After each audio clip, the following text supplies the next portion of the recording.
মিশোর থেকে আমি combo bag order করেছিলাম, ঠিক আছে। ব্যাগ দুটো হচ্ছে এই দুটো। বেসিক্যালি এত ছোট ব্যাগ দুটো, এর মধ্যে একটা ফোনও রাখা যাবে না।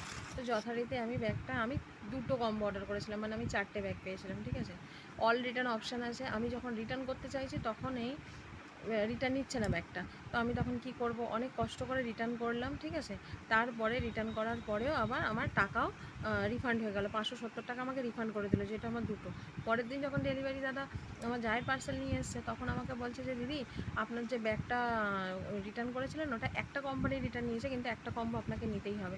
না হলে ওরা বলছে যে আপনি কাস্টমারের কাছ থেকে টাকা নিয়ে আসুন, না হলে হচ্ছে গিয়ে কাস্টমারের কাছ থেকে টাকা নিয়ে আসলে আপনার স্যালারি হোল্ড করে রাখবে, ঠিক আছে। তো ওনার স্যালারি হোল্ড করে রাখা রয়েছে, আপনি দেখাচ্ছে 8,300 টাকা ওনার স্যালারি হোল্ড। আমাকে বাধ্য হয়ে আবার 283 টাকা পে করে এই ব্যাগটা আমাকে আবার নিতে হলো, ঠিক আছে। মানে সবাই পয়সার জন্য খাটে, তাহলে বলুন আমি কী করবো? আপনাদের সাথে হলে এটা আপনারা